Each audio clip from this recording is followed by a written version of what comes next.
sun is shining in Auckland.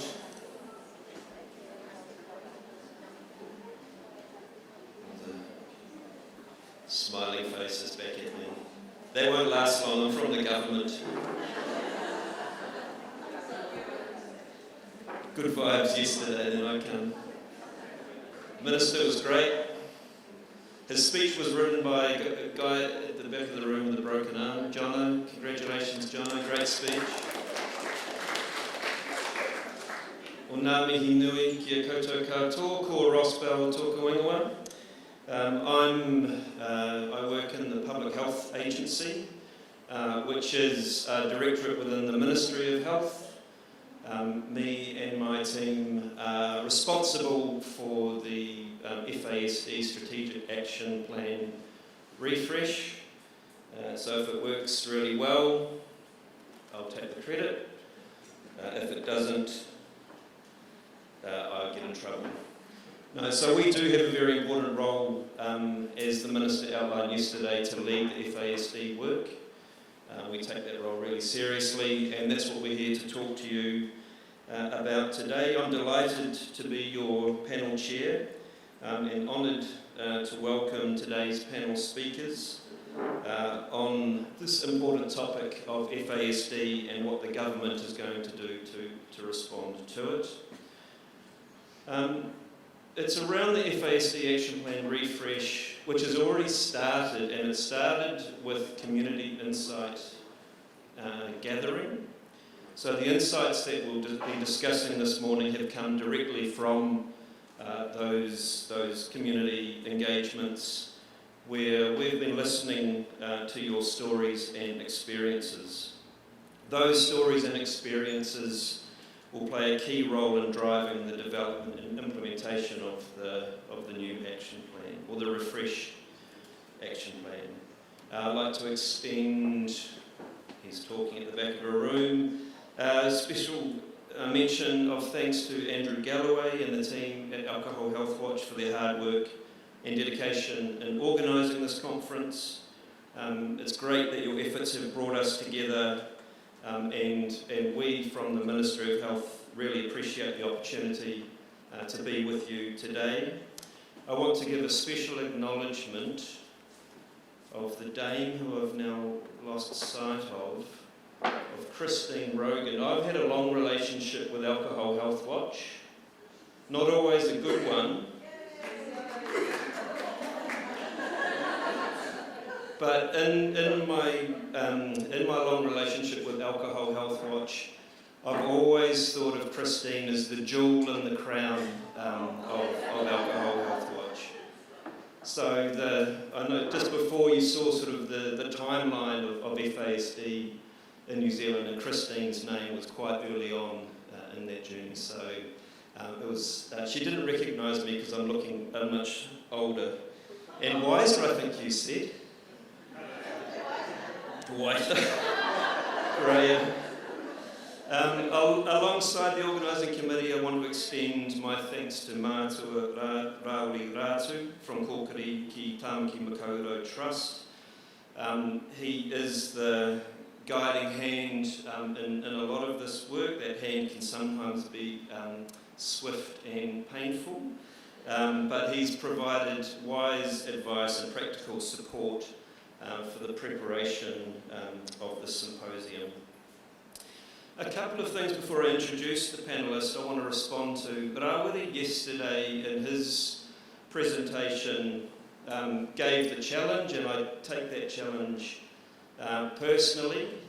Whose voices are you prioritising was the question he was asking. And that's been a question that's top of our mind in leading this work. One thing I'd highlight is that to do the refresh of the action plan, we have started first with community engagement. Normally government sits in a room by itself and talks to itself. We haven't done that. So to answer your question, Rawiri, and I know you will hold us to account, we're trying to prioritise your voices. I also want to acknowledge Claire. Where we come from, we have a saying, taranaki hardcore. And I think your staunch advocacy, again, based on the timelines, have got us here as well. I sat there listening to your presentation yesterday, getting very, very nervous. I was cringing at the many experiences. I'm new to government. It's not an excuse. But I have often been on the receiving end of government writing strategies that go nowhere.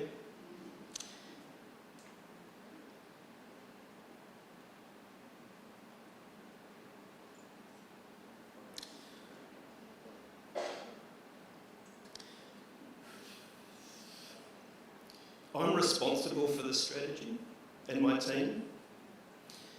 I do not want this to be a strategy. I don't want to be sitting here next year getting told off by you for failing. No, keep us honest. You have to keep holding us to account. Don't get comfortable. The minister's great. The minister's launched, the action plan. He's already kicked some, a couple of $1 million into it. He announced, more funding yesterday. He's riding us hard. He wants this stuff done. We feel that, so we will respond to that, but it can change in an instant. A new minister or a minister with different priorities, and this can all stop. So don't get comfortable, keep holding us to account. That's really important. Anyway, I'll leave it at that before I get in trouble. You also have the slide, the reset button. Ministers hit the reset button. And we're hoping we can, fresh page and come up with an action plan that does meet the aspirations of the people in this room and the people who you are representing. I'm very fortunate to have with us a distinguished panel of experts who bring a wealth of knowledge and who will share their valuable insights and experiences. Please join me in welcoming Leigh Henderson, who's the chair of FASD-CAN Aotearoa. I've been in meetings I'm the little official that sits in the back of the room when ministers meet with advocates, and I can attest that she is a formidable and extremely wise and knowledgeable advocate. When the minister asks what are the couple of things that we can do, she had the answers right at her fingertips. So you have an astonishing advocate in Leigh. We have Bex Rufiu Collins, who isn't Selah Hart. You're not the head, but you're a very important part of the Hauora Māori public and population health services within Te Whatu Health NZ. If you need money, I'm not the one. Bex is the person with the funding, and I think you saw from the previous presentation where some of that investment from Bex and her team has been going. Amy Robinson, she is a principal advisor for alcohol within another part of Te Whatu in the health promotion part. Amy also has money.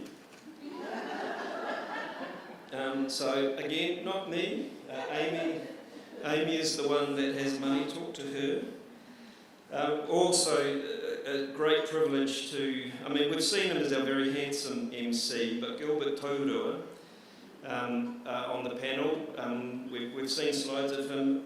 You've seen the little booklet, and it has bio photos, it has the biographies and the photos. Now, Gilbert, if you look at where Gilbert is, it's not just because he collects flags. That was a photo of Gilbert representing your interests on the world stage. That was at a United Nations meeting. Gilbert, I've seen him in action on the world stage where he is a beautiful advocate for Indigenous, First Nation, Māori aspirations on the world stage. So he's a humble man, but he is a brilliant person to have in those international forums. He's a very dear friend of mine, and it's wonderful to be able to work with you again, Gilly. And finally, really proud to introduce my colleague Hart. He's the Program Manager for alcohol harm reduction in the Public Health Agency. So him and his team, who are at the back there, they're going to stand up. Cynthia, Renee and Jono. This is the 4 people who are responsible, who are supporting, ultimately the one that gets in trouble. But this is the alcohol harm reduction team and the Ministry of Health who's leading work on the FASD Action Plan. And to all the panel. No pressure. No, we feel the pressure, don't you worry. As highlighted in the Minister's speech yesterday, I'd like to extend a special thanks to the organisations that have conducted the community engagement sessions over the last 2 months on our behalf. Alcohol Health Watch, FASD-CAN Aotearoa, Kōkiri ki Tāmaki Makaurau Trust, the Māori Coalition. I love the kupu. I'm going to try it. Te aho Tātai-ā-Rongo. Te iho Tātai-ā-Rongo. I love it. And the Village Collective, who have been, again, we've devolved that community voice gathering to those organisations. Their efforts have provided us with invaluable insights that are central to this morning's discussion, touching on key themes such as prevention, the importance of community voice, and the need for greater collaboration between agencies in driving the implementation of the action plan. We've heard some very powerful feedback already from your communities, and I want to acknowledge the voices that have brought these insights forward. Today, this panel discussion will serve as a platform for the community to engage with our experts. The experts, so Leigh is going to be talking about the crucial role of FASD peer support networks. The strength of these networks lies in the sense of belonging and shared knowledge that helps build resilience, provides emotional and practical support. Bex will be speaking to the importance of elevating community and whānau voices into government, as families express feeling isolated, frustrated and unsupported due to the lack of understanding about FASD within their communities, health services, school systems and other professionals. Amy will be delving into the prevention of FASD as families and professionals call for stronger public health campaigns and prevention measures. Gilbert will explore the vital role of whānau and whānau support systems needed for Māori individuals with FASD and their whānau. Hart will discuss, Hart is a clinician, he's like an actual expert rather than just a talking head like me. He will discuss the essential role of diagnostics in the building of a more supportive system that enhances the quality of life for individuals with FASD and their families. And then I will address some of the issues around the role of government and the need for us to be accountable.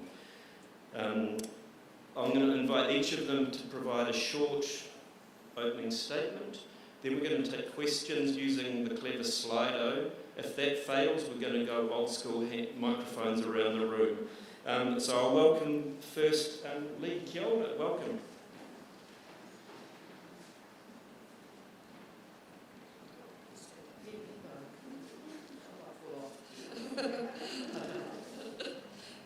Tēnā koutou katoa, ko Waddell, tōku whānau, no whanganui a Tāurua hau, ko Ngāti Pākehā I te iwi, ko the Henderson tāku ingoa, tēnā koutou katoa. Moreno, I'm Leigh Henderson, Chair of FASD-CAN, but for those that don't know, I'm also the mother of an adult with FASD, so I come from a lived experience background. And as Ross said, I was asked to talk about community involvement, what we should be doing in terms of the action plan, how the community can be mobilised, and the role of FASD networks and our own organisation. So I picked out 4 success factors that I think will make a difference to the action plan. And the first one, it's been a theme throughout the conferences, value lived experience. Lived experience relates to the wisdom and the insights developed by those with FASD, their caregivers and whānau as they journey through life with this disability. And we've all heard nothing for us without us. The lived experience is important in policy development, in research, in professional training, in caregiver and peer support, and also in the evaluation of outcomes. And really, we need a mindset change about recognising the value of lived experience. We talk about it, but we often don't do it. We need to provide direct support to those who are providing the lived experience. Don't just rely on goodwill. The implementation of the action plan has to pay more than lip service. Over recent years, FASD-CAN has played a role in recruiting people with lived experience, and we've been involved in previous action plan work, the input into the diagnostic guidelines, the litmus work, other areas. And of course, as we heard from Hauora today, Tātai-ā-Rongo, all right? Okay. Has also provided the lived experience into all of these areas and intends to do so as part of their strategy. So we are a resource. Our experience should be valued, but it should be used sensitively. We're not just stakeholders, we are experts. And you'll find a little bit more about this when Anna talks next, about what we're doing to help support those with FASD, enable them to raise their voices, and therefore provide input into all of those policy research and other areas. They'll talk about FASD from a lived experience. And remember, whether you're a caregiver or whether you're an individual with FASD, it requires a great deal of bravery. You are exposing yourself to the world. It's not easy. And the more we do it and share it, the less stigma attached to it.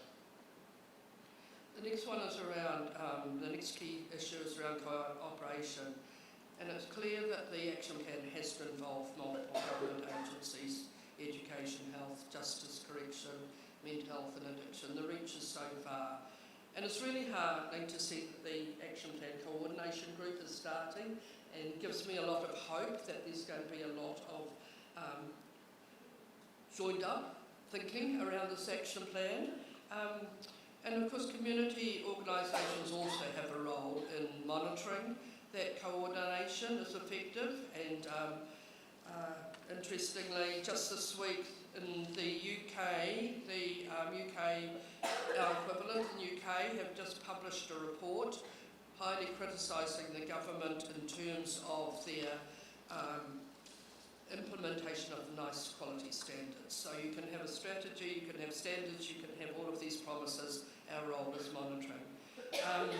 But also we have to look at ourselves as community organisations, and Hauora, I loved one of your points about the reaching out to other organisations and partnerships. Because we're operating in a tight fiscal environment, there's a lot of competition for government, for philanthropy, and we all have different perceptions of what needs to be done. That's been one of the things that I guess has come out of this.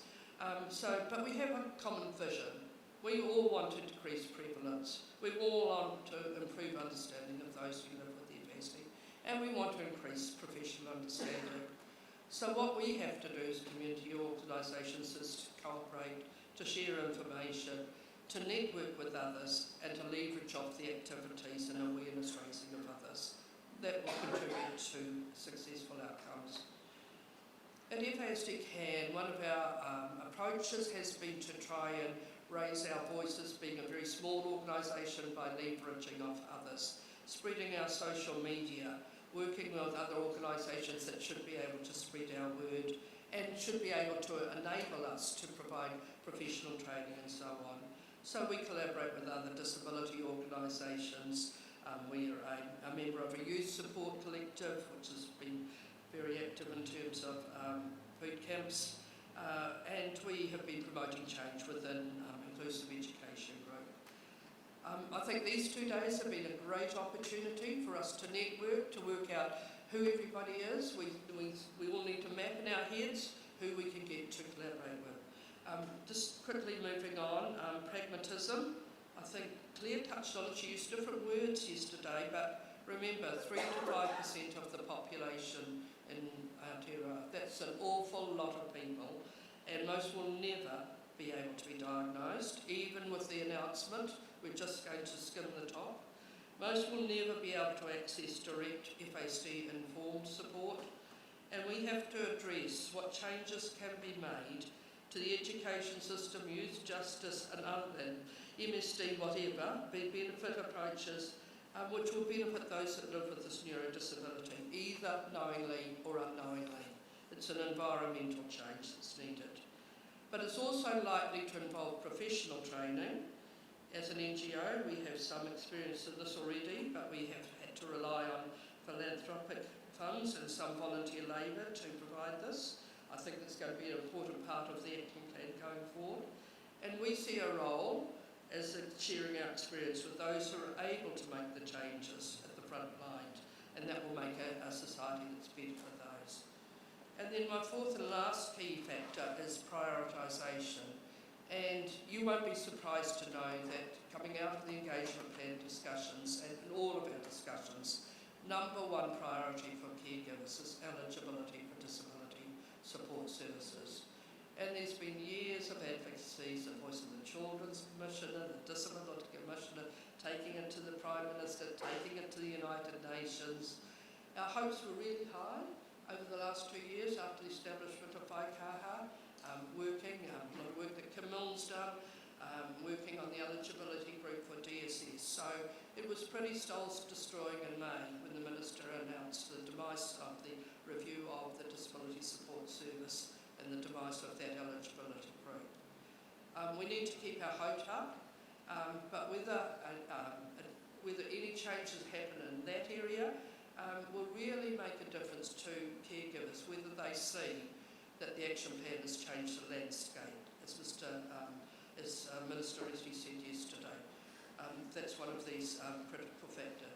So those are my 4 keys: value the lived experience, work collaboratively, be pragmatic, and prioritise the rights.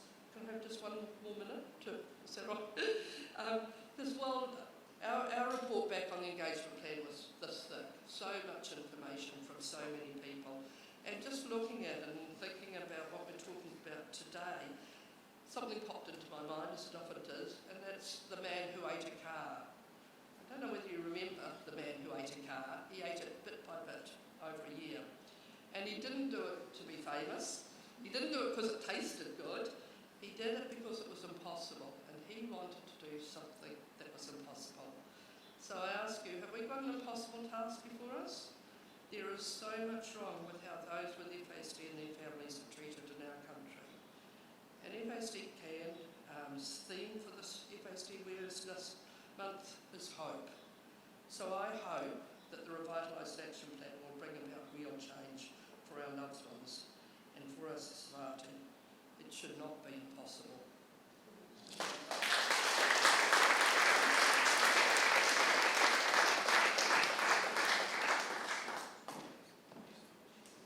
We are doing musical chairs. Kia ora. Nā mihi nui kia koutou. Ko Rebecca Refu Collins tuku ingoa, he uri ahau no Ngāpui, me Ngāti Parau, me Ngāti Ahitareria. I am in Selah Hart's team. Unfortunately, she could not be here today, so she passed the rākau over to me. But I am a pai order manager in her team. I oversee all addictions, so I've got quite a big portfolio. This is a very important part of my portfolio. I just wanted to touch on what Ross said about experts. I don't see myself as an expert with FASD because you are the experts. I do have a very good skill set, and that skill set is driving action forward inside the engine, I call it. And if I am at the table or I'm in a community and I'm listening, and our Commissioner for Children yesterday, when she said she does more listening than talking, that's exactly the role that I see myself.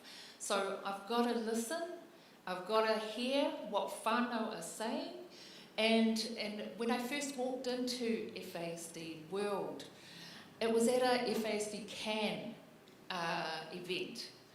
And at this event is where I was listening to many people talking about there's no messages out there, there's no national campaign, we need something like that. I also heard some of the mamae, the hurt from whānau that were just struggling to have a voice or advocate for diagnostics. And, you know, so there was all of these people that were sharing their story at this hui. And then I was also in that space because I was te aka whaiora at that time. And I was going, who are the Māori in the room? You know, who are the experts in this field that, you know, are living, experiencing this you know, FASD kaupapa. And that's when I found a very small group up the front, just like today, up the front, and I was able to have more conversation. But that's exactly it. We can't make decisions at the government table without the voices and the thinking from community and the people that are the most affected and dealing with it every day. You know, we had a lot of people yesterday talking about research and numbers and everything like that, but at the end of the day, it came back to the same thing. It has to be by community, for community. And that is a very clear message, and it is part of the skill set that I come with. I am going to be listening. I am going to be working with my colleagues here to strategize and think about how we're going to do this. The action plan is, I agree, it has to work. We can't have an action plan that's just words on paper. We've got to have something that's going to work, and we're going to drive this forward. And you know, my colleagues are going to be, well, I think Hart is sick of me. Him and I are like every day nearly on the phone with one another, but it is around how we collectively inside are driving this forward, but we've got to have that connection with yourselves. I think, you know, I also come, my other skill set is the aroha that I feel for whānau when they were sharing their struggles just in this space. And I think that, again, just gives me a little bit more, okay, no more. We've got to address some of these issues. Sometimes it feels like it's a big issue, especially around our diagnostics, the amount of money that whānau have to pay just to get a diagnostics because they can't wait on the waiting list. You know, these are really key things that we know are a big issue. And, you know, that's part of us moving forward. We have to do it with you, beside you. It's not us talking down or us sitting in these offices and we have no true concept of what's actually happening on the ground with yourselves. So it is us walking alongside you and driving this forward. You know, Ross said, oh, go to Bex, she's got all the money. Go to Amy, Amy's got all the money. The money is, you know, and just like what the Minister said yesterday, you know, we are going to be looking further ahead of what activities, what initiatives, what policies need to happen going forward. We know that, you know, things can't be. We know that people out there will carry on doing the work, even if they didn't have the funding, just like what we heard with our whānau early this morning. But we do sort of need funding to sort of get some stuff that's off the ground and making sure that it's evaluated and making sure that we're seeing some outcomes and potentially look at leveraging things up. So this is the start of a future of us driving something forward. And, you know, Leigh, with your kōrero just now, it is around, you know, we've got to do this together. And I see it as us having that relationship. You will see me as hui starts to come up around the country, I will turn up at these spaces because it helps me to really understand the pressure points that's happening on the ground. And then that sort of helps us internally be able to make some good decisions at the table and make sure that we are are supporting you as much as possible. And that's exactly what's needed, is what support do you have to do the work that you need to do. So I will leave it there. I didn't have anything ready for this because, you know, I got a text from Selah this morning and I was like, yeah, sure, I've got it. I'll be fine. But I hope that what I've shared today gives you a little bit of insight of what we are doing inside, and especially with the Hauora Māori services, which we sit under. So, kia ora, ngā mihi kia koutou whānau, and I'm going to pass the rākau over to Amy.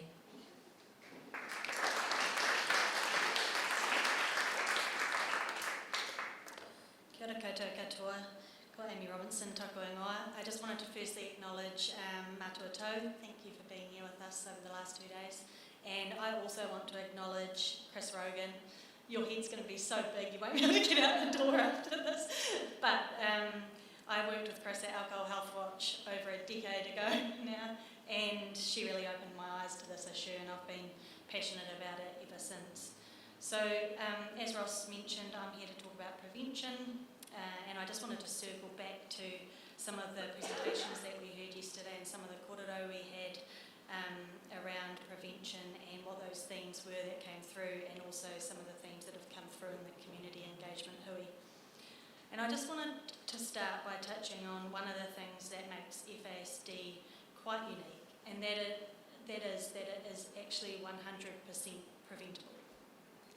And Bex and I were talking a few days ago about, you know, just imagine in Aotearoa where FASD isn't even an issue for our mokopuna, and Aotearoa where our mokopuna can reach their full potentials and don't have to struggle with the difficulties that FASD presents, and one in which their whānau also don't have to struggle. It's a pretty powerful thing to be working towards. And when I was chatting with Chris yesterday, she made a point that also resonated with me, and I know it's simple, but it's a good reminder, and that is that actually Waipiro is the main issue here, and we need to ensure that our efforts maintain a focus on this as the problem. It is the product, the industry that pushes this product and pushes profit before people, and the systemic and structural barriers that are also problems. And therefore it is imperative that there is a greater move towards the top of the cliff type interventions, as well as all this other good work that's going on, and that these are a significant feature in the action plan refresh moving forward. We've heard the stories from families and whānau that are affected by FASD and the gruelling reality that they live with every day. Effective prevention can avert long-term suffering of individuals, whānau and communities. Action is needed early in the life course, given that 70% of alcohol abuse and dependency in Aotearoa is developed before the age of 25 years. Prevention is both ethically and fiscally responsible. So New Zealand needs to go beyond providing just more support once the harm is caused and ensure the harm caused by alcohol products is minimised. There needs to be a focus on the wider environment and the social determinants of health and well-being, as we know that problematic alcohol use is a symptom of broader systemic and structural factors. This includes those big policy interventions that Professor Caswell was talking about yesterday, and they're low cost to implement but are effective in reducing the overall alcohol consumption and also hazardous drinking. These are things like restricting the availability of alcohol by reducing the numbers of alcohol outlets and the hours they are open, particularly in areas of high deprivation, and we know that this is what these communities want and have been fighting for years. Greater marketing and advertising restrictions, including cross-border controls on digital marketing, are important, as we know that social media uses personal data to identify and target our most susceptible consumers. And we also know how much alcohol gets marketed directly to women these days. Hashtag wine mum culture, wine mom culture. So how do we actually work towards making these changes on the ground? We need a comprehensive approach to this issue that includes broad population-based approaches, but also targeted approaches that work for specific groups of the population, and approaches that target the full spectrum of care from prevention through to diagnosis, supportive care and treatment. We need a connected and coordinated alcohol harm prevention sector with consistent communications and one that is built on solid relationships and functions effectively. We're all part of the solution. We need a comprehensive and collective response to effective systemic change and break down structural barriers. And the drivers behind alcohol-exposed pregnancies are really complex, and the solutions are not straightforward. Increasingly, we are seeing community-led solutions that we've talked about the last couple of days that are really successful at engaging high-risk pregnant women. Trusting communities to develop their own holistic wellbeing approaches and enabling this to happen by giving them money and other things is a critical part of the response for reducing FASD. And as we've also talked about, we need cross-government, cross-agency collaboration, as we know FASD touches on all parts of society. We need a good base of evidence that will guide our actions, understanding and increase knowledge and awareness. And we need to reorient health services so that they recognise and value prevention and effective early intervention. And we need to give the workforce the tools they need to have the confidence to prevent and deal appropriately with FASD. And we also know from the last time that we need to build a really solid implementation plan and have appropriate investment for this action plan to work. And these actions all need to be underpinned by our wonderful voices of our lived experience. But we also need to be really clear as government agencies that we really need to shoulder the burden of this and also protect our communities. So that's all from me. Kia ora and ngā mihi nui.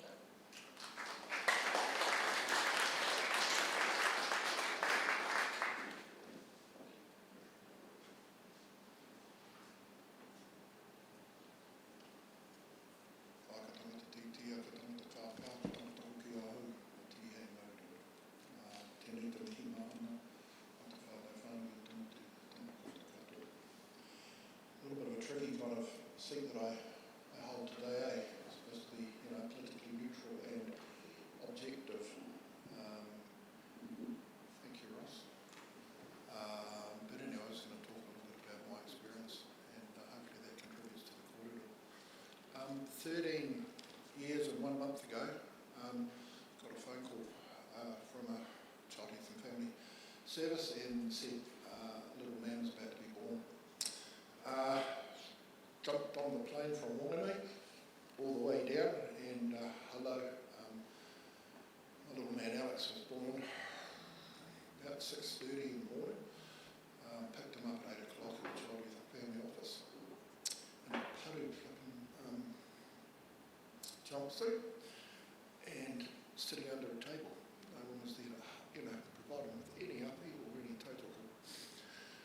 We knew he came out and he came out, he was half-baked, taller than man that he was. And so I guess the journey started from there. My wife was an old women's health social worker, and she knew that something wasn't right, as we all did. And, she was such a strong advocate. No one would mess with my wife because, if there was a need for a service or some supports, she was there and she would advocate strongly. And of course we were really lucky, I guess, at that stage because, I've worked in the health system for many, many years. I knew David, the paediatrician at Whanganui Hospital, and we managed initially to get some genetic testing undertaken, which of course wasn't necessarily available to anybody. And of course at that stage then we knew things weren't quite right. He had a misformed and smaller head. We were backwards and forwards to the Hart hospital in regards to doing further investigation in regards to what the dickens was going on. They told us that he wouldn't walk, that he wouldn't talk. Well, pleased to report now that my young man is running, and he does scream from time to time, but he's a beautiful young man. But of course he was taken at birth. His mum was Korean. His dad is quite a personality on the streets in Christchurch, so they were both on the streets at that time, and obviously was exposed to alcohol in utero. My little man has so many really positive things, easy to look at the negative aspects, but I always knew from an early age he had rhythm, so what do? You buy him a drum set, and funny little man that he is, he's not coordinated enough to have a two-wheel scooter. So he's got this geeky little three-wheel scooter, and we bought him this Flash Has, helmet, black one, matte black, real cool, but he still wants to use his Dory helmet. But because he's got no friends, he doesn't get invited to birthday parties. We take him to the park. I have to monitor really closely in regards to interaction with other young people, but he just loves interacting and playing and having a great time. And the other thing that he's got is a really amazing recall in regards to names. And again, too long have we looked at the negativity, I think, associated with,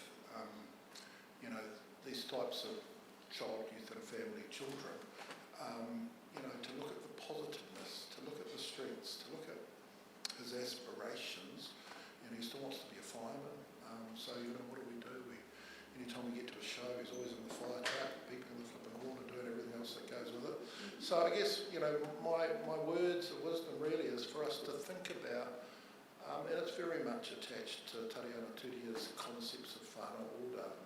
We don't look at the negativity, we don't look at the deficits that the family or the young people are dealing with. It's about trying to identify what the key strengths, what their positive aspects, aspirations might be, and how we kind of play to that. I think similar to Cheryl, my boy loves positive affirmation. The more you pump him up, the more he pulls out his chest and he walks tall. And no way will he ever go back to a oranga tamariki service. And I'm some people I've talked about. I have 13 years of residential care. I tell you now, if Alex was in a facility like that, the cost that he would kind of incur, I guess, just because of how he acts and how he interacts, would just be out of control. I think, it's great to come together, have a hui, kind of, get some aspirations. Obviously very, really positive kōrero today. Yesterday with Minister Riti's release of information. But when we talk about kōtahitanga, the challenge is that there's always power dynamics, and we'd like to be some harmonious kind of group of people that are all working together. The reality is that that's not possible. And I think what we've seen with the coalition and the mahi that we're doing in regards to kōtahitanga, I think what we need to be aware of is that certain groups need to have their opportunity to be able to wana. And I think what you've seen today, particularly in the presentation before, is what can kind of come out of that. And again, not necessarily looking at the deficits, but the positivity of how those rituals of engagement operate. When we go on to marae, where we use kaumātua, where we actively promote, tikanga and kawa processes. And, that kind of, I guess, melts away the barriers that people potentially have. And, I think Cheryl was telling me about amazing kōrero, I think at the last hui in Kirikiriroa, where we had some staunch as, whānau from up the Waimana Valley, I wasn't there, but I could just imagine what it was. But to be in an appropriate, culturally enriched environment where, hey, there's no judgment, we all cry, but to see, the barriers, the masks that people put up, and it's like the light bulb turns on. We're at a hui this year in Waitangi, and Cheryl did this amazing presentation, and we had Honi Harawira sitting in the audience. And of course, the first thing that he started to realise, actually, one of his moko is probably impacted by this very issue. And so the light bulb just turned on. And so, I think, from a cultural perspective, at least anyway, from a whānau perspective, being able to enable opportunities where there's not judgment, where there's not, that oppression. I think the more we see people kind of becoming more aware of what the issues are and how they can better respond, I guess, to those types of issues. I think We know about the challenges around data and the complexities of privacy and confidentiality within that as well. The issues of data governance, data sovereignty as well are clearly complex kind of issues, but I think we need more data, and great to hear about the prevalence study released yesterday. My kind of concern, currently working in a university, is that a contract will be put out. If it does go to a university, 110% of that money will get taken automatically from the university. What's that prevalence study actually going to tell us? And so I think, with Rawiri's kōrero I had over breakfast this morning, I think, we probably need to take some control in regards to what that prevalence study is going to look like and how we can capture, again, some of the positivity and activity that we need. I don't know, I could go on for hours. I've had multiple years of working in the alcohol kind of area. The implications of alcohol were clearly articulated in the 1880s by a number of kaumātua from multiple iwi that both made submissions not only to the New Zealand government, obviously, but also to the British government. We, as long as we continue to, endorse, accept the complexity of the alcohol harm that unfolds in our communities, we're never probably going to be able to get to the bottom of this. I don't know, I could talk about all sorts, got a bit emotional there, sorry about that. But my world has changed. Alex came to us through what was a Child Youth and Family, Home for Life program that quickly got kind of eroded for whatever reason. But for whatever reason, for Alex, we've managed to break the cycle.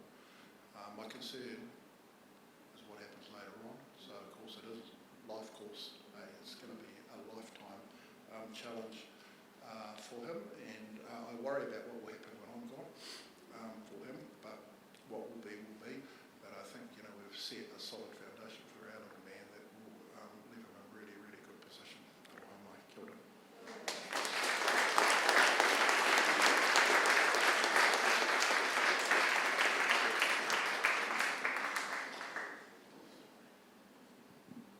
Tina koutou katoa. Sorry, I'll bring it down. I'm not as tall as Gilbert. As you can see, really a pleasure getting this opportunity. I had a wild card entry in the last minute, so you'll see my name is not there as a panelist. But I think this is diagnosis is something which I have been. So today I'm speaking in various different, I wear different hats. Some of you may know me being involved in the FASD space as part of government and the work. And over the years, I have changed different roles. As you know, things get changed, restructuring and everything. So anyway, last time when I was there speaking in the FASD-CAN conference, at that time I was not too sure where I'll go because my role was disestablished. And that was the time when I was looking for opportunities, and Ross, he was looking for someone in the alcohol harm reduction team. And so anyway, when I got into his team in this new role, one of the initial discussions I had with Ross was, Ross said, FASD needs work. Can we bring that under our wings? I said, yes, boss, we can. You have said and we'll make it happen. And this was a time when it was not even priority. So, but after a few months, we had a health minister who was very keen in FASD, and that is how it all started. So me and my team, and I guess my strength lies in the stories I carried from people over the years. And to be honest, the work we do is me and my team, and I can vouch for them, are fully committed for it. And when we give any advice or any suggestion, personally, I think what all of you For example, what would Claire be thinking about it? Dr. Cheryl, what would be her thought on this? So those voices are always there with us. It was funny yesterday when Minister was walking in, we had a quick chat, and I said to him, Minister, the University of Auckland have done a presentation on priorities, and looks like what they have found aligns well with what you're going to announce. And he was like, did they know what I'm going to announce? I said, no. So I think what I'm saying this is that it's a positive sign when decisions align with what people want and what makes sense. And we just want to, and reassuring again, Claire, we'll try our best that this action plan doesn't just sit there as another strategy of the government. And so my other hat is of, I've got two young boys. I'll share why I'm saying that as well. And I'm also a clinician by background. So I worked in child development services for around 10 years. And Kim, the presentation yesterday you did, you covered Hutt Valley Child Development Services. So I was one of the clinicians there, and I was their clinical leader when FASD pathway was getting designed. We did not have money, and it was as bad as like, we thought, okay, so a couple of our clinicians went for training and they came back. They were all excited. They said, no, we should offer services for FASD. As it happens, you get told, oh, there's a big wait list, we can't do it, but that is how it works. If clinicians want to do, they will make things happen. They went ahead. Then another barrier was they needed one special neuropsych test. It was costing around $5,000 or something, and we did not have money for that either.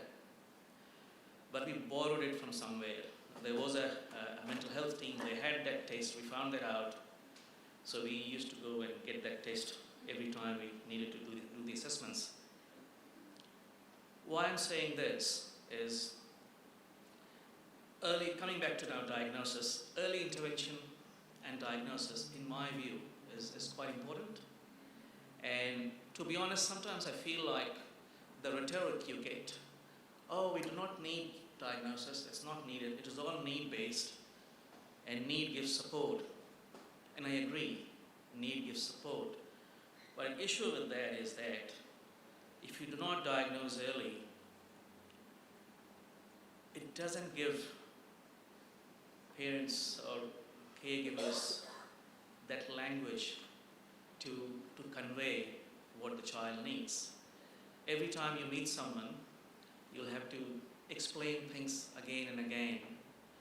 And when they say that it needs need-based, an irony of that is that most of the time, who decides the need? And then we'll again come to those people, those professionals, they will decide the need. So, diagnosis, I think, in FASD space is very important. But at the same time, in my view, I think we need to be mindful that when we are setting up support services, we have to keep in mind a reality that there are many people out there who have had no diagnosis. Perhaps they will never get diagnosed. They have possible FASD, and they should not get left out. So any support, in my view, if we should think about FASD plus possible FASD. And choice is a big thing I think for families. If someone walks in and says, I do not want a diagnosis, I still want the support, the system should be prepared to give that support. But if someone walks in and says, I want a diagnosis, we value that, the system should be prepared to offer that. It just sinks my heart when I hear that. So me and my wife are both public servants. Well, we do go to the office and have some coffee and cakes. So it's like, and we get reasonably well paid, and we had to, we wanted to seek a pediatrician review for our son, and because we couldn't get through the public system, we were thinking of going private, and it cost like $500 or something. And that amount, and me and my wife were having discussion, and we thought, oh, it's too expensive, we'll not go. And then I was reflecting on what goes for families who spend up to $10,000, even more than that, just to seek that assessment. So I think that is what, these are things, realities we have to keep in mind, and going forward, if we plan on support, providing some tangible support to people, this is one of the things I guess we have to keep in mind. So that is our view, and my view anyway, and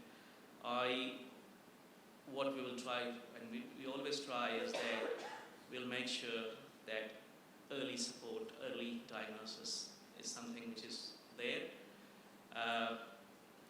Just one example, and then I'll conclude, Ross.